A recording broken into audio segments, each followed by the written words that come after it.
Pushpa 2 the rule Sukumar దర్శకత్వంలో DSP సంగీత దర్శకత్వంలో వస్తున్న ఈ మూవీ అన్ని రికార్డుల్ని కొట్టబోతోంది అనే ఒక హైప్ క్రియేట్ అవుతోంది సార్. ఎందుకంటే ఇప్పటికే అల్లు అర్జున్ 300 కోట్ల రూపాయల రెమ్యునరేషన్ తీసుకుని మొత్తం బాలీవుడ్ నటులను కూడా పక్కకు గంటేసిన పరిస్థితి. సో పుష్ప 2కి ఎందుకింత హైప్ వస్తోంది అంటే ఏం చెప్తారు? అంటే మీరు అన్న నిజమే. మనకు ఫోర్బ్స్ ఇండియా కొద్ది రోజుల క్రితమే ఇచ్చిన రిపోర్ట్లో టాప్ 10 హైలీ పేడ్ స్టార్స్ లిస్ట్ ఇస్తే అందులో మొదటి పేరు అల్లు అర్జున్. అది కూడా పుష్ప 2కే 300 crores అని. తర్వాత మీకు దళపతి విజయ్, షారుఖ్ ఖాన్ కూడా 3rd పొజిషన్లో ఉన్నాడు. సో నేను ఆ రోజు కూడా చెప్పాను, అందులో షారుఖ్ ఖాన్, సల్మాన్ ఖాన్, అమీర్ ఖాన్, అక్షయ్ కుమార్ మినహా మిగతా వాళ్ళంతా సౌత్ ఇండియన్ స్టార్సే. అందులో Telugu stars Allu Arjun and Prabhas. So అంటే అల్లు అర్జున్కి ఆల్రెడీ ఆ స్థాయిలో ఇమేజ్ ఉంది. దాని కంటిన్యూయేషన్లో ఇప్పుడు పుష్ప 2 వస్తుంది. దీనికి ప్రధానమైన కారణాలు వెతికే ముందు I was reading economic times, mint, business today, ఇలా ఫైనాన్షియల్ డైలీస్ చూస్తే ఐఎమ్ నాట్ సినిమా ఇంకా రిలీజ్ కాలేదు కనుక, సినిమా ట్రైలర్ రిలీజ్ అయింది కనుక సినిమా గురించి మనం చెప్పలేము, సినిమా గురించి చెప్పే అంత ఎక్స్పర్టీస్ నాకు లేదు. కానీ ఇండస్ట్రీ ఏంటి, బిజినెస్ ఏంటి, బిజినెస్ అరౌండ్ ఫిలిమ్స్ అనేది something to be interestingly seen. ఇప్పుడు ప్రీ రిలీజ్ ఎకనామిక్ టైమ్స్, అలాగే దైనిక్ జాగరణ్ ఇలాంటి పేపర్స్, అంటే not just the business dailies, even Hindi dailies, Dainik Jagran లాంటి హిందీ పత్రికలు, business dailies, Economic Times, Business Today ఇలాంటి వాటి అంచనాలకు కూడా ప్రీ రిలీజ్ కాంట్రాక్ట్సే 1085 crores అట. అంటే ఇది రియలైజ్ అయితే ఇండియాలో ఇప్పటి వరకు ఏ సినిమాకు రానన్ని కలెక్షన్స్ అని అంటున్నారు. ఈవెన్ 2023 షారుఖ్ ఖాన్ జవాన్ను కూడా మించి మీకు మ్యాసివ్ సక్సెస్ కాబోతుంది అనేది మార్కెట్ వర్గాల అంచనా. అల్టిమేట్గా రిలీజ్ అయినాక ప్రేక్షకులు డిసైడ్ చేస్తారు. భారీ అంచనాలు ఉన్నప్పుడు ఛాలెంజ్ కూడా ఉంటుంది. ఆ స్థాయిలో ఎక్స్పెక్టేషన్ తగ్గట్టుగా సినిమా ఉండాల్సి ఉంటుంది. బట్ ఈ ప్రీ రిలీజ్లోనే 660 crores థియేట్రికల్ కలెక్షన్స్, అంటే మొత్తం దేశవ్యాపితంగానే కాకుండా ప్రపంచవ్యాపితంగా థియేటర్ స్క్రీన్ పైన రిలీజ్ అయ్యేదానికి ఆల్రెడీ కలెక్షన్ 660 crores, అంటే బిఫోర్ రిలీజే చేసుకున్న ఒప్పందాలు. అందుకే మీకు అల్లు అర్జున్కు పుష్ప 2కు 300 crores రెమ్యునరేషన్. అంటే కారణం ఏంటంటే బిఫోర్ రిలీజే 1085 crores అగ్రిమెంట్ కుదిరాయి. అందులో 660 crores theatrical release, 425 crores non theatrical, అంటే మీకు satellite television, music rights, OTT ప్లాట్ఫామ్ల వల్ల. ఇప్పుడు మీకు ఈ 660 crores ఆంధ్రప్రదేశ్, తెలంగాణలోనే 220 crores. సహజంగానే తెలుగు నటుడు కనుక, తెలుగు సినిమా కనుక తెలుగు నాట ఎక్కువ కలెక్షన్స్ ఉంటుంది. కానీ ఇంట్రెస్టింగ్ ఏంటంటే రవిశంకర్, ఈక్వల్లీ గ్రేట్ ఏంటంటే మీకు నార్త్లో కూడా, ఇప్పుడు నార్త్లో కూడా అంచనా ఏంటంటే థియేట్రికల్ కలెక్షన్స్కే 200 crores వచ్చేసిందండి ప్రీ రిలీజ్ కాంట్రాక్ట్లోనే. సో 220 తెలంగాణ, ఆంధ్ర, 200 మీకు నార్త్, 140 crores ఓవర్సీస్ కలెక్షన్స్ అని. అంటే ఇతర దేశాల్లో వచ్చే కలెక్షన్స్కి ఒక 140 crores. ఇవి కాక ఇతర సౌత్ ఇండియన్ స్టేట్స్, ఇప్పుడు తమిళనాడుకు 50 crores, Karnataka 30 crores, 20 crores Kerala, అంటే ఈ మొత్తం కలిపితే మీకు 660 crores థియేట్రికల్ రైట్స్. ఆల్రెడీ ప్రొడ్యూసర్కి వచ్చేసి డబ్బులు ఇవి థియేట్రికల్ రైట్స్. సో ఇక నాన్ థియేట్రికల్ రైట్స్ కూడా 425 crores. అందులో ఒక నెట్ఫ్లిక్స్ వాళ్ళే 275 crores చెల్లించారు. సో ఫర్ థియేట్రికల్ రైట్స్ కోసం. అంటే ఇక ఏ స్థాయిలో ఉంటుందో చూడండి మీరు. మ్యూజికల్ రైట్స్ కొరకు 65 crores, మీకు 85 crores శాటిలైట్ టెలివిజన్. అంటే ఈ టోటల్ కలిపితే ప్రీ రిలీజ్ అగ్రిమెంట్సే చూస్తే థియేట్రికల్ అండ్ నాన్ థియేట్రికల్ తీస్తే 1085 crores. నేను చదివిన మేరకు బిజినెస్ డైలీస్లో దీని ప్రొడక్షన్ కాస్ట్ అరౌండ్ 500 crores అని. అంటే ప్రొడక్షన్ కాస్ట్ కన్నా డబుల్ వచ్చే అవకాశం ఉందని. మీకు ఈవెన్ ఓపెనింగ్ కలెక్షన్సే మీకు Jawan last year 2023 Shahrukh Khan film 66 crores. ఇప్పుడు ఇది 100 crores ఓపెనింగ్ కలెక్షన్ ఉంటుందని అంచనా. అంటే మీకు బాహుబలి, RRR, KGF ఈ 3 సినిమాలే ఈ రకమైన విజయాన్ని సాధించాయని. ఆ తర్వాత ఇప్పుడు Allu Arjun cinema all Indian films, Hindi, Telugu అన్ని రికార్డులను బద్దలు కొట్టి హయ్యెస్ట్ కలెక్షన్స్ వచ్చిన, హిస్టరీలోని హయ్యెస్ట్ కలెక్షన్స్ వచ్చిన ఫిలిం అవుతుంది అనేది అంచనాలు. ఇవన్నీ మీకు డిస్ప్యూట్ కూడా లేదు. ఆల్ బిజినెస్, ఫైనాన్స్ డైలీ ఇదే అంచనా ఇస్తున్నాయి. సో ఇందులో డిఫరెన్స్ ఆఫ్ ఒపీనియన్స్ కూడా ఏమీ లేవు. ఎందుకంటే theatrical and non theatrical rights ముందే అగ్రిమెంట్ అయిపోతాయి. సో ఆల్రెడీ డెవలప్ చేశాయి కనుక ఫీల్డ్ మీదకి ఎంత వస్తాయనేది చూడాలి మనం యాక్చువల్గా రిలీజ్ అయినప్పుడు. దీనికి కారణం ఏంటంటే ఇదంతా ఓవర్ నైట్ వచ్చింది కాదు. మీకు ఇంట్రెస్టింగ్ ఏంటంటే ఇటీవల పాట్నాలోని గాంధీ మైదాన్, నార్మల్గా పాట్నా గాంధీ మైదాన్ అంటే పొలిటికల్ ర్యాలీస్కు ఫేమస్, భారీ సమీకరణలతో రాజకీయ ర్యాలీలు అయ్యేటువంటి ప్లేస్. గాంధీ మైదాన్లో ఈ పుష్ప 2 రిలీజ్ ఫంక్షన్ పెట్టారు. అది మామూలు హిట్ కాదు, విపరీతంగా జనం చెట్లెక్కి ఏ స్ట్రక్చర్ అంటే ఆ స్ట్రక్చర్ ఎక్కి జనం చూశారట. అంటే మనకు ఆశ్చర్యం వేస్తుంది. మన దగ్గరే కాకుండా పాట్నా, అది కూడా మా టీం వారు చాలా తెలివిగా పాట్నాని ఎంచుకున్నారు. ఎందుకంటే మీకు యూపీ, బీహార్ సక్సెస్ అయితే నార్త్ అంతా హిట్ అవుతుంది. ఎందుకంటే యూపీ, బీహారే ప్రధానమైంది కదా, ఈ 2 states largest states in India. So పాట్నాలో ఈ యాక్చువల్గా సౌత్ ఇండియన్ ట్రెండ్ ఇది. ఈ trailer release, audio release functions ఇవన్నీ పెట్టి ఒక ఈవెంట్ క్రియేట్ చేసి సినిమా రిలీజ్కు ముందే ఒక పెద్ద హైప్ క్రియేట్ చేయడం అనేది సౌత్ ఇండియన్ ఫిలిం కల్చర్. దాన్ని బాలీవుడ్ కూడా తీసుకెళ్లారు మన వాళ్ళు. తీసుకెళ్ళి ఇప్పుడు అక్కడ నేను సాయిట్ ఆన్ టెలివిజన్ ఆల్సో. సో ఆ పాపులర్ డైలాగ్ పుష్పకు ఫ్లవర్ సమझा क्या, పుష్ప నై వైల్డ్ ఫైర్ హై మై అని, పుష్పకు ఫ్లవర్ సమझा क्या, పుష్ప నై వైల్డ్ ఫైర్ హై మై అన్న డైలాగు అసలు జనము ఊగిపోయారు.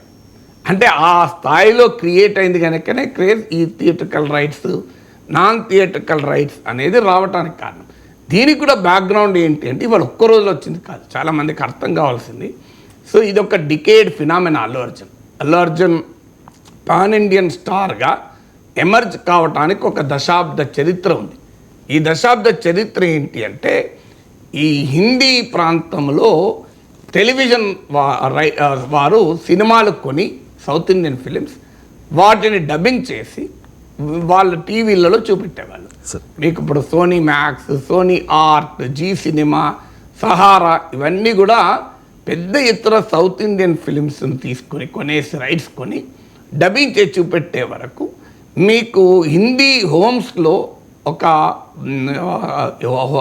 హౌస్ హోల్డ్ స్టార్గా మారిపోయారు. అన్ని సౌత్ ఇండియన్ ఫిలిమ్స్, అన్ని తెలుగు ఫిలిమ్స్ చూపెట్టినా ఈ హిందీ టెలివిజన్ ఆడియన్స్లో బాగా పాపులర్ అయిన వాళ్ళు అల్లు అర్జున్ అండ్ ప్రభాస్. మీకు అల్లు అర్జున్ మనందరికీ తెలుసు, కేరళ వెళ్ళినప్పుడు కూడా తెలుగు అనుడితోనే అల్లు అర్జున్ అనేవాళ్ళు. సో అల్లు అర్జున్ను మల్లు అర్జున్ అని కూడా అంటారు, అంటే మలయాళం అల్లు అర్జున్గా మారిపోయాడని. సో కేరళలో ఎర్నాకుళం వెళ్ళాను మీటింగ్కు. వెళ్తే ఎక్స్పీరియన్స్ ఒక హోటల్లో ఉంటే ఆ హోటల్లో మేడ్ క్లీన్ చేసడానికి వచ్చిన మేడ్ అన్నాడు. తెలుగు మలయాళంలో అడిగితే తెలుగు అంటే అల్లు అర్జున్ అంటారు. సో ఆ స్థాయిలో కేరళ ఇప్పుడు హిందీలో పాపులారిటీకి మూలం అక్కడ స్టార్ట్ అయింది. ఈ టెలివిజన్ వాళ్ళు రైట్స్ కొని, టెలివిజన్ తర్వాత ఏం జరిగింది అంటే ఈ యూట్యూబ్, ఇప్పుడు గోల్డ్ మైన్స్ వాళ్ళది యూట్యూబ్ ఛానల్లో అల్లు అర్జున్ దానికి 150 crore వ్యూస్ వచ్చాయి. అల్లు అర్జున్ అన్ని సినిమాలకు కలిపి 150 కోట్ల వ్యూస్.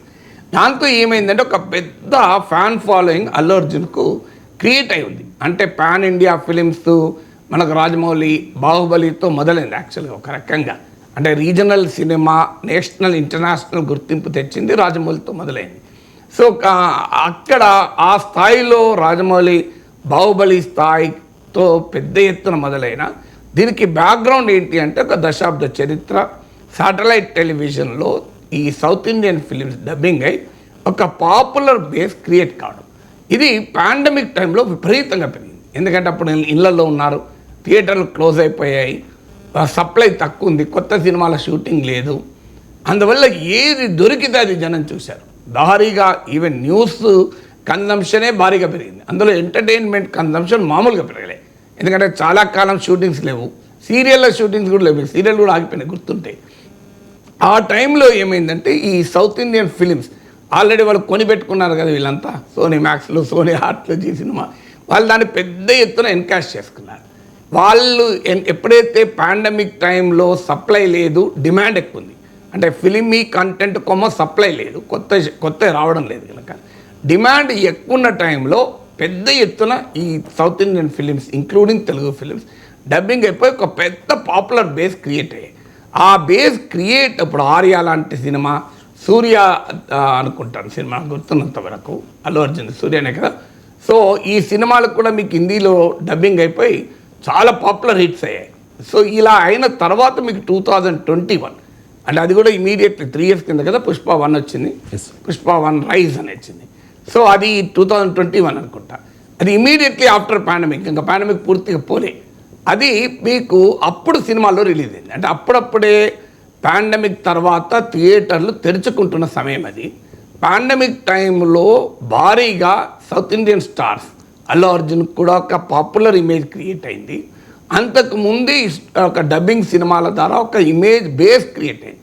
అంటే ఇది ఒక డికేడ్ లాంగ్ ఫిల్మ్ అయినా చాలామందికి అల్లు అర్జున్ ఏదో రాత్రి ఇప్పుడు పుష్ప 1తోనో పుష్ప 2తోనో నేషనల్ స్టార్ అయిపోయాడు, పాన్ ఇండియన్ స్టార్ అయ్యాడు అని అనుకుంటారు. అది కాదని, ఒక దశాబ్ద చరిత్ర ఉంది దీనికి అని చెప్పడానికి. సో ఎప్పుడైతే ఈ ప్రాసెస్ స్టార్ట్ అయిందో, అంటే పాండమిక్ ముందు నుంచే స్టార్ట్ అయ్యి పాండమిక్ టైంలో చాలా ఉధృత రూపాన్ని ఇంటెన్సిఫై అయింది. ఆ తర్వాత 2021 రిలీజ్ అయింది. వాస్తవంగా మల్టీప్లెక్స్లో పుష్ప 1 అంత రాలే మీకు, కానీ సింగిల్ స్క్రీన్లలో భారీగా రిలీజ్ అయింది. ఎందుకంటే మాస్ యాక్షన్ ఫిలిమ్స్ హిందీలో తగ్గిపోయాయి. ఇక అందుకే మీకు షారుఖ్ ఖాన్ జవాన్తో పోలిస్తే 2023 మీకు జవాన్ మల్టీప్లెక్స్తో స్టార్ట్ అయ్యి మాస్లోకి వెళ్ళిపోయింది. ఈ అల్లు అర్జున్ సినిమా పుష్ప 1 మాస్తో స్టార్ట్ అయ్యి మల్టీప్లెక్స్లోకి వెళ్ళింది. మేజర్గా సౌత్ ఇండియన్ ఫిలిమ్స్ హిట్ కావటానికి ఏర్పడిన గ్యాప్ ఏంటంటే, హిందీ సినిమా ప్రధానంగా మల్టీప్లెక్స్ని దృష్టిలో పెట్టుకొని సినిమాలు ఎక్కువగా వచ్చాయి. ఎందుకంటే మల్టీప్లెక్స్లో నీకు ఇన్కమ్ ఎక్కువ ఉంటుంది, నీకు ఫుట్ఫాల్స్ తక్కువ ఉన్నా, అంటే వ్యూవర్షిప్ తక్కువ ఉన్నా చూసేవాళ్ళు ఆదాయం ఎక్కువ ఉంటుంది. మీకు ఒక సింగిల్ స్క్రీన్లో ఉండే టికెట్ ఛార్జ్ ఎంత, మల్టీప్లెక్స్లో ఉండే టికెట్ ఛార్జ్ ఎంత. మల్టీప్లెక్స్లో ఒక టికెటే కాకుండా అసోసియేటెడ్ ఎక్స్పెండిచర్ కూడా ఉంటుంది. నీకు ఆడ ఒక రెస్టారెంట్ ఉంటుంది, ఒక మాల్ ఉంటుంది. కనుక మల్టీప్లెక్స్ను దృష్టిలో పెట్టుకొని బాలీవుడ్ సినిమాలు రావడం మొదలుపెట్టిన నేపథ్యంలో ఒక rural audience, semi urban audience, చిన్న చిన్న టౌన్స్లో ఉన్న హిందీ ఆడియన్స్కు హిందీ సినిమా క్యాటర్ కాలే. అది సరిగ్గా ఆ సమయంలో సౌత్ ఇండియన్ ఫిల్మ్స్ ఎంటర్ అయ్యే ఆ స్పేస్. అంతకుముందు మీకు చిరంజీవి లాంటి నటులు హిందీలో నటించినా పెద్ద హిట్ కాలేదు. మీకు ఎన్టీ రామారావు, అక్కినేని నాగేశ్వరరావు, శోభన్ బాబు, కృష్ణ, వీళ్ళంతా మామూలు యాక్టర్స్ కాదు కదా. సో అయినా కూడా వాళ్ళు హిందీ ఏరియాలో సక్సెస్ కాలే. దానికి కారణం ఏంటంటే ఈ trend, dubbing films, satellite television, మీకు ఓటీటీలు, పాండమిక్లు అయ్యాక మల్టీప్లెక్స్లకి హిందీ సినిమా క్యాటర్ అవుతున్న సమయంలో mass action South Indian films single screen mass ఆడియన్స్కి ఎంటర్ అయ్యారు. దాంతో పుష్ప 1కు ఒక భారీ క్రేజ్ క్రియేట్ అయింది. సో భారీ క్రేజ్ క్రియేట్ అయిన తర్వాత ఈ హైప్ 3 years పట్టింది కదా. So people are waiting for the Pushpa 2 ఏమవుతుంది అని. ఇంకా చాలామందికి ఒక క్వశ్చన్ వస్తుంది, ఏంటి మరి ఇంత అలా కంటెంట్ ఏంటి అంటే, కంటెంట్ ఏముంది, ఇప్పుడు పెద్ద సోషల్ మెసేజ్ ఉన్న కంటెంట్ కాదు, కానీ ఎందుకు హిట్ అవుతున్నది అంటే ప్రజల సామాజిక స్వభావంలో ఉన్నటువంటి దానికి మార్కెట్ రిఫ్లెక్ట్ అయితే హిట్ అవుతుంది. మీకు ఉదాహరణకు రాజశేఖర రెడ్డి టైంలో మీకు పెద్ద ఎత్తున సంక్షేమ పథకాలు మొదలయ్యాయి. ఎందుకంత పాపులర్ అయ్యాయి అంటే కారణం ఏంటంటే 91లో లిబరలైజేషన్ స్టార్ట్ అయ్యాక సమాజంలో వచ్చిన మార్పు ఏంటి అంటే, మనీ బికేమ్ సోల్ థింగ్. అంటే డబ్బు ఎలా సంపాదించాలి, డబ్బు ఎప్పుడైతే సమాజంలో ఒక కీలక స్థానానికి చేరిందో, మీకు ఒక పుష్కర కాలం దాటే వరకు ఏమైంది అంటే కలెక్టివ్ కాన్షియస్నెస్ పోయి ఇండివిజువల్ కాన్షియస్నెస్ వచ్చింది. అంటే నా ఊరు, నా పట్టణము, నా గ్రామానికి రోడ్లు, మంచినీళ్ళని పోయి నాకెన్ని ఇస్తారు డబ్బులు అనే ట్రెండ్ మొదలైంది. సో సరిగ్గా Rajasekhara Reddy welfare schemes human సైకాలజీలో, ఇండియన్ పొలిటికల్ సోషాలజీలో కలెక్టివ్ కాన్షియస్నెస్ పోయి, సామూహిక చైతన్యం పోయి వ్యక్తిగత చైతన్యం, మీరు సినిమాలు కూడా మార్పు వచ్చింది, మీరు గమనించండి. మీకు ఒకప్పుడు సినిమాలు విలేజ్ను, కమ్యూనిటీని, ఒక సమాజాన్ని బేస్ చేసుకుని సినిమాలు వచ్చాయి. ఆ తర్వాత మీకు ఇండివిజువల్ హీరోయిజాన్ని బేస్ చేసుకుని సినిమాలు రావడం మొదలయ్యాయి. కారణం ఏంటంటే సోషాలజీ, పొలిటికల్ సమాజంలో ఉండే స్వభావంలో వచ్చిన సోషల్ సైకాలజీలో వచ్చిన మార్పు అంటే సామూహిక చైతన్యం తగ్గి వ్యక్తిగత చైతన్యం. ఇవాళ మీరు సమాజంలో చూడండి, మనం పేపర్లో చూస్తుంటాం, రోడ్డు మీద యాక్సిడెంట్ అయి పడిపోయినా ఎవరు పట్టించుకోకుండా వెళ్ళిపోతుంటారు. ఈవెన్ అత్యాచారం జరిగితే ఫిలింలు తీస్తుంటారు చూడండి. ఇవన్నీ మన అడపాదడప టీవీలో రేడియో పేపర్లలో చూస్తుంటాం. ఎందుకు జరుగుతుంది ఇది? మనిషి హైలీ ఇండివిజువలిస్ట్ అవుతున్నాడు. సో ఆ ఇండివిజువల్ కాన్షియస్నెస్ పెరిగినప్పుడు వెల్ఫేర్ స్కీమ్ క్లిక్ అనే సినిమాలకు కూడా ఇండివిజువల్ హీరోయిజం ఆధారంగా, అంటే ఊరికి అప్పుడు ఒక రోజుల్లో మీకు ఒక సమాజానికి హీరో ఒక ఆదర్శంగా ఉండేది. ఆ దశ నుంచి ఆ వ్యక్తి తన హీరోయిజాన్ని చూపెడుతున్నాడా అని. ఆ తర్వాత ఏం జరిగిందంటే మనిషి సైకాలజీలోనే డార్క్ సైడ్ ఉంటుంది. చాలామంది ఇప్పుడు negative characteristics of human personality ఉంటుంది. అవి మనము సమాజం ఏమనుకుంటుందని దాచిపెట్టుకుంటాం. అది మనిషి అది ఎక్కడో చోట రిఫ్లెక్ట్ అవుతుంది. ఇప్పుడు మీకు పుష్ప సినిమా ఏంటి, ఒక శాండల్వుడ్ స్మగ్లర్, పవన్ కళ్యాణ్ అన్నది కూడా మనం మాట్లాడుకున్నాం, స్మగ్లర్లు హీరో అయ్యారని. కారణం ఏంటంటే ఒక స్మగ్లరే కాదు, స్మగ్లర్ ఒక్కడైతే హీరో అయ్యేవాడు కాదు. స్మగ్లర్ ఎక్కడి నుంచి వచ్చాడు? ఒక డౌన్ ట్రాడన్ నుంచి, ఒక తీవ్రమైన వివక్షకు గురై అవహేళనకు గురైనటువంటి కుటుంబ నేపథ్యం నుంచి వచ్చి ఒక కూలీగా ఉండి తాను ఆ శాండల్వుడ్ స్మగ్లింగ్ మాఫియా దాంట్లో ఇంటర్వ్యూన్ అయి బలమైన వ్యక్తుల్ని దెబ్బతీయడం, ఒక బలమైన పోలీస్ అధికారిని దెబ్బతీయడం, బలమైనటువంటి శాండల్వుడ్ మాఫియాని దెబ్బతీసి ఎమర్జ్ కావడం. ఇప్పుడు పుష్ప 2 కూడా మోర్ డేంజరస్ రైవల్స్ వస్తారట అల్లు అర్జున్కు. అంటే పుష్ప 1లో ఉన్న రైవల్స్ కన్నా కూడా ఇంకా భయంకరమైన రైవల్స్ను కూడా ఎదుర్కొంటాడు. అంటే మీకు ఇక్కడ కనబడేది ఏంటి? ఒక రకంగా ఇండైరెక్ట్ రాబిన్హుడ్ టీచ్. మీకు రాబిన్హుడ్ కథలు చిన్నప్పుడు చదివారు. రాబిన్హుడ్ అంటేనేమో పెద్దలకు దోచి పేదలకు పెట్టడం. ఇదేంటి అంటే పెద్దోళ్ళను కింది నుంచి వచ్చిన వాడు ఎదుర్కొంటున్నాడు అనే యొక్క మాస్ అపీల్. అది స్మగ్లింగ్గా అది ఏది అనేది కాదు అక్కడ. Somebody who is chasing all ఆర్డ్స్, అంటే అన్ని ప్రతికూల పరిస్థితులు ఉన్నా మనిషి దాన్ని ఛేదించుకొని వచ్చాడు. అంటే ఒకప్పుడు మీకు రామ్ గోపాల్ వర్మ సినిమా శివాతోనే మొదలైంది, డాన్లను కూడా హీరోలుగా చూపెట్టడం. అంటే అప్పటి నుంచి స్టార్ట్ అయింది అది. అంటే ఆ ట్రెండ్ మారిపోయి ఏమైంది అంటే నీకు అది మంచి పని స్మగ్లింగ్ చెడ్డ పని అనే సమస్య కాదు. ఒక కూలీ నేపథ్యం నుంచి వచ్చి ఒక సరైనటువంటి కుటుంబ నేపథ్యం కూడా లేని వ్యక్తి వచ్చి బలమైన శక్తులతో ఎదుర్కొన్నాడు. సో ఆ బలమైన శక్తులతో సామాన్యుడు ఎదుర్కోవడాన్ని సమాజం హీరోయిజంగా భావిస్తుంది.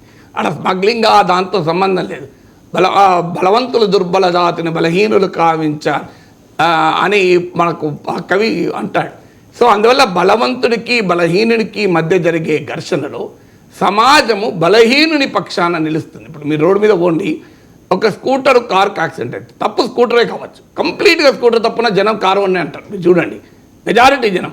అదే మీకు కారు స్కూటరు సైకిల్ పోనీయండి, తప్పు సైకిల్ ఉండనియండి, స్కూటర్ని అంటారు. అంటే ఈ సమాజంలో ఉండేటువంటి ఈ రిబెలియస్ మెంటాలిటీ ఉంటుంది. ఆ రిబెలియస్ సైకాలజీని పుష్ప సినిమా సుకుమార్ ఎక్స్ప్లాయిట్ చేశారు. అంటే సమాజంలోనే సామాన్యుడు ఓ కామన్ మ్యాన్ బలమైన వ్యవస్థలను ఎదుర్కొని నిలబడితే అది దేనికైనా కానివ్వండి, స్మగ్లింగ్ కానీ మంచికి కానీ చెడుకు కానీ, దాన్ని జనం ఆరాధిస్తారు అనే ఒక సోషలాజికల్ డైమెన్షన్ బహుశా ఎక్స్ప్లాయిట్ చేసినట్టుంది. అందుకే పుష్పకి అంత క్రేజ్ వచ్చింది. ఇప్పుడు పుష్ప 2కి అంత క్రేజ్ వచ్చింది.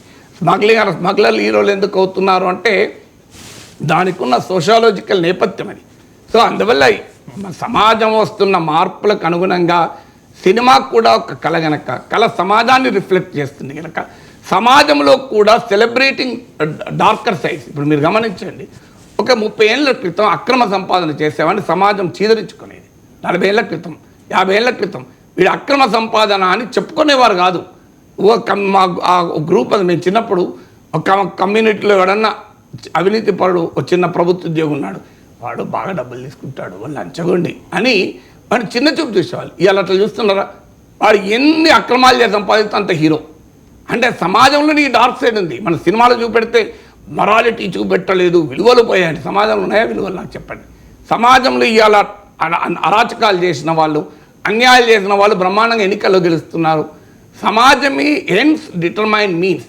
నువ్వు లాస్ట్కి ఏం చేసావన్న పాయింట్, ఏ లా చేసావన్న సంబంధం కాదు. వాడు 100 కోట్లు ఎన్ని అక్రమాలు చేసి సంపాదించినా వాళ్ళు వెనకాల ఏమన్నా ముందు హీరోలాగా భావిస్తారు.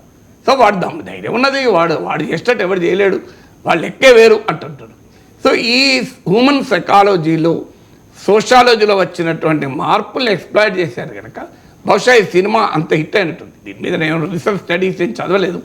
నాకున్న ఒక ఫిలిం సోషాలజీని మనం స్టడీ చేస్తే అర్థమవుతున్న అంశం. అందుకే ఇంత మార్కెట్ హిట్ కావటానికి. ఇక మిగతా అంశాలు యాక్షను, డైలాగ్ డెలివరీ, ఇవన్నీ పాటలు అవన్నీ ఎలాగో ఉంటాయి. ఏదో సోషల్ మీడియా పోస్టింగ్ల మీద కూడా ఉన్నట్టుంది పాట పుష్పాటలో దంచునని. సో అలా దీనిలో ఫీలింగ్స్ అనే సాంగ్ ఉంది సార్. మొత్తం 6 లాంగ్వేజెస్లో అంటే తెలుగు, కన్నడ, తమిళ్, మలయాళం, హిందీ, బెంగాలీ ప్రపంచవ్యాప్తంగా 6 భాషల్లో విడుదలవుతూ ఉంటే మొత్తం అన్ని సినిమాల్లోనూ కూడా మలయాళం హుక్ లైన్స్ ఫీలింగ్స్ అనే పాటలో మలయాళం హుక్ లైన్స్ మాత్రమే వాడారు సార్. అంటే అన్ని భాషల్లో కూడా మలయాళం వినిపిస్తుంది. అంటే ఇప్పుడు ఆ రోజులు పోయాయి. ఇప్పుడు మీకు ఏమవుతుంది అంటే లాంగ్వేజ్ పోతుంది. సో మీకు వచ్చినప్పుడు విమల్ షూటింగ్స్ ఒక యాడ్ చూసేవాడిని. ఒక మహిళ అనేక భాషల్లో మాట్లాడుతుంది, అందులో విమల్ ఒక భాష అని. సో అలాంటి ఇప్పుడు భాషలు ఇప్పుడు ఇంకొక పాయింట్ మీరు అన్నది ఇంపార్టెంట్ పాయింట్ చెప్పారు. ఇప్పుడు ఐ థింక్ పుష్పవన్ బెంగాలీలో రాలేదనుకుంటాను, సబ్జెక్ట్ కరెక్షన్. ఇప్పుడు ఇది బెంగాలీలో వస్తుంది, మీకు నార్త్లోనే కాకుండా బెంగాలీలో వస్తుంది. నాకు సబ్జెక్ట్ కరెక్షన్ ఇది పుష్ప 2 మొదటిసారిగా బెంగాలీలో వస్తున్నట్టుంది. సో దీంతో ఇప్పుడు నార్త్ మార్కెటే కాదు, బెంగాలీ మార్కెట్ కూడా ఎక్స్పాండ్ అవుతాడు. మీరు అల్లు అర్జున్ ఇప్పుడు పాన్ ఇండియా స్టార్ అంటే ఇంకా సౌత్ ఇండియా దాటిపోయి హిందీ దాటిపోయి, ఎందుకంటే మీకు ఈస్టర్న్ పార్ట్ కూడా వెళ్ళిపోవడం, బెంగాలీలో కూడా రావడం అంటే ఈస్టర్న్ పార్ట్ కూడా వెళ్ళడం కదా. సో అందువల్ల మీకు అంటే టెక్నాలజీని ఈ సినిమాలు ఏవి హిట్ అవుతున్నాయంటే ఒకటి టెక్నాలజీ ప్రభావం, ఈ ఓటీటీలు, డబ్బింగ్లు, ఇవన్నీ మారిపోవడం, శాటిలైట్ టెలివిజను ఇప్పుడు రోజు రోజు మారిపోతున్నాయి. మీకు హోమ్ థియేటర్లు వచ్చేస్తున్నాయి, కాస్త మిడిల్ క్లాస్ కాస్త హయ్యర్ మిడిల్ క్లాస్కి వచ్చే వరకు హోమ్ థియేటర్లు పెట్టేసుకుంటున్నారు. సో ఇవన్నీ మారిపోయాయి. మల్టీప్లెక్స్లు, మీకు ఒకప్పుడు షాపింగ్ మాల్ కమ్ సినిమా ఉండేదా? మీకు సినిమా అంటే ఆ గేట్ దగ్గర వేరుశనక్కాయలు రేగులు అమ్ముకునే వాళ్ళు. ఇప్పుడు ఒక ఎక్స్పీరియన్స్ మారిపోయింది. అంటే film viewing experience has change both at home and out side. వీటిని కరెక్ట్గా క్యాప్చర్ చేసుకున్న వారు సక్సెస్ అవుతున్నారు. నేను ఇంతకుముందు చెప్పినట్లు హిందీ సినిమాలో మల్టీప్లెక్స్లను దృష్టిలో పెట్టుకొని మనీని దృష్టిలో పెట్టుకొని తీస్తే సినిమాలు ఇంకో రకమైన మనీని దృష్టిలో పెట్టుకున్నాయి. నీకు 1000 రూపాయలు కట్టేవాడు 100 మంది చూస్తే 1,00,000 రూపాయలు వస్తాయి. అదే 100 మంది 100 రూపాయలు ఇచ్చేవాడు 2,000 మంది చూశారు అనుకోండి, 100 × 2,000 200 ఎంత అవుతుంది? మీకు 100 × 2,000 2,00,000 అవుతుంది. అల్టిమేట్గా సౌత్ ఇండియన్ సినిమా అక్కడ హిట్ అయింది. మీకు సింగిల్ స్క్రీన్లు, స్మాల్ స్క్రీన్ మన దగ్గర తగ్గాయి. మీకు నార్త్లో ఇప్పటికీ కూడా చాలా పెద్ద మల్టీప్లెక్స్లో మహానగరాల్లో ఉంటే చిన్న చిన్న టౌన్లలో రూరల్ ఏరియాస్లో ఇప్పటికీ కూడా సింగిల్ స్క్రీన్లు ఉన్నాయి. మన దగ్గర సింగిల్ స్క్రీన్లు దాదాపు అదృశ్యమైపోతున్నాయి, ఎక్కడ చిన్న ఊర్లలో తప్ప. సో చిన్న చిన్న ఊర్లలో కూడా పెద్ద పెద్ద వేస్తున్నాయి. సో అందువల్ల ఈ టెక్నాలజీలో వచ్చిన మార్పు, సోషాలజీలో వచ్చిన మార్పు, సమాజం యొక్క ధోరణిలో వచ్చినటువంటి మార్పు, వీటన్నిటిని సరిగా క్యాప్చర్ చేసిన వాళ్ళు సక్సెస్ అవుతారు. ఆ రకమైన క్యాప్చర్ చేయగలగాలి. చేసినప్పటికీ మిగతాదంతా హైప్, మార్కెట్, దానికి ఉండే టెక్నిక్స్, ఎత్తుగడలు ఇవన్నీ కూడా ఒక ఫ్యాక్టర్గా ఉంటాయి. టికెట్ల ధరలు పెంచుకునే విషయంలో ఆంధ్రప్రదేశ్ ప్రభుత్వం పుష్ప 2కి అనుమతి ఇచ్చింది సార్. అల్లు అర్జున్ ఒక ట్వీట్ చేశారు. I extend my heartfelt thanks to the government of Andhra Pradesh for approving the ticket hike. This progressive decision demonstrates your steadfast commitment to the growth and prosperity of the Telugu film industry. It interesting ఏంటంటే a special note of thanks to the Honorable Andhra Pradesh CM Sri Chandrababu Naidu garu for his vision and unwavering encouragement to the industry. I also express my sincere thanks to the Honorable AP Deputy CM Sri Pawan Kalyan garu for his invaluable support in empowering the film industry. అంటే ఇక్కడ పవన్ కళ్యాణ్కి అల్లు అర్జున్కి మధ్య ఏదో clash ఉందని చెప్పి రకరకాల ప్రచారాలు జరుగుతున్న నేపథ్యంలో అల్లు అర్జున్ చాలా స్పోర్టివ్గా రెస్పాండ్ అయ్యారు. దానికి మనం లింకేజ్ చూడాల్సిన అవసరం లేదు. ఒకవేళ నిజంగానే పవన్ కళ్యాణ్ థ్యాంక్స్ చెప్పకపోతే రకరకాల విశ్లేషణలు వచ్చేవి కదా, ఖచ్చితంగా వచ్చేది. ఎందుకంటే పవన్ కళ్యాణ్ ఒక డిప్యూటీ చీఫ్ మినిస్టరే కాదు, ఎలా ఫిలిం ఫ్రెటర్నిటీ నుంచి వచ్చిన వాళ్ళు. ఫిలిం ఫ్రెటర్ నుంచి రాకపోతే అంత ఇష్యూ కాదు. ఫిలిం ఫ్రెటర్నిటీ నుంచి వచ్చి ఆయన డిప్యూటీ చీఫ్ మినిస్టర్గా ఉన్నప్పుడు ఓన్లీ సీఎంకే థ్యాంక్స్ చెప్తే విపరీత అర్థాలు వచ్చాయి. అందువల్ల ఆ కాంట్రవర్సీ లేకుండా అల్లు అర్జున్ జాగ్రత్త పడ్డాడు పుష్ప 2 వస్తున్న సమయంలో. ఎందుకంటే ఆల్రెడీ సోషల్ మీడియాలో కొంతమంది బ్యాన్ పుష్ప 2 అని ఇలాంటి కహానీలు మనం కూడా మాట్లాడుకున్నాం. వైసీపీ వాళ్ళు బ్యాన్ పుష్ప 2 ఎట్లంటారు, పుష్ప 2ని ఎవరు ఆపుతారు అని. సో ఇలా రకరకాల పొలిటికల్ పోలరైజేషన్ కూడా అవుతున్న సమయంలో ఆంధ్రప్రదేశ్ ప్రభుత్వం కూడా వివాదాలు లేకుండా జాగ్రత్త పడ్డది. నిజంగా ఒకవేళ ఆల్రెడీ తెలంగాణ ప్రభుత్వం ఇచ్చేసినట్టుంది. సో ఆంధ్రప్రదేశ్ ప్రభుత్వం ఇచ్చి ఉండకపోతే చాలా పెద్ద సమస్య వచ్చింది. అఫ్కోర్స్ ఇలా భారీ బడ్జెట్తో సినిమాలు తీసి భారీగా టికెట్లు పెంచితే అది ఫిలిం ఆడియన్స్ పైన ఎలాంటి ప్రభావం ఉంటుంది అది వేరే టాపిక్. దానిపైన we can always have an opinion. కానీ ఇది ఏంటంటే ఇప్పుడు సినిమా హీరోలు భారీగా రెమ్యునరేషన్ తీసుకుంటున్నారు. సినిమాకు ప్రొడక్షన్ కాస్ట్ భారీగా పెరిగిపోయింది. అంటే ఇప్పుడు మీకు ఎక్కడో మెదక్ దగ్గర ఉన్న ఏడుపాయల దగ్గర తీయక్క నువ్వు మిసిసిపి నది దగ్గర తీసావనుకోండి, అమెజాన్ నది దగ్గర షూటింగ్, నీకు ఆటోమేటిక్గా ఖర్చు పెరిగిపోతుంది కదా.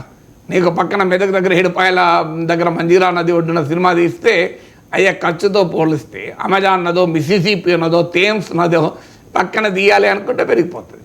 సో భారీగా ప్రొడక్షన్ కాస్ట్ పెంచుకున్నారు. ఇప్పుడు మన దగ్గర ఏదో వనపర్తి కోట ముందునో లేకుండా బోధన్ కోట ముందునో కాకుండా వెళ్ళి యుక్రెయిన్ ప్రెసిడెన్షియల్ ప్యాలెస్ ఎదురుగా తీశారు కదా. మీకు అలాంటి ప్యాలెస్లు మన దగ్గర చాలా ఉన్నాయి. ఆ సెట్టింగ్ ఎంచుకున్నారు బాహుబలిలో. మీకు నాటు పాట అది జెలెన్స్కీ అధికార నివాసం ప్రెసిడెన్షియల్ ప్యాలెస్ ఎదురుగా. సో అందువల్ల మీకు it depends on choice. Film అనేది బాగా ప్రొడక్షన్ కాస్ట్ పెరిగిపోయింది. హీరోల రెమ్యూనరేషనే కాదు, నువ్వు సినిమా ఖర్చు ఎక్కడ వస్తుంది మీకు? ఒకటి స్టార్స్ ఖర్చు, రెండవది ఎక్కడ అంటే నువ్వు ఎంచుకున్న సెట్టింగ్స్ అవే సక్సెస్ అవుతున్నాయా? అవే సక్సెస్ కానీ రూల్ ఏం లేదు.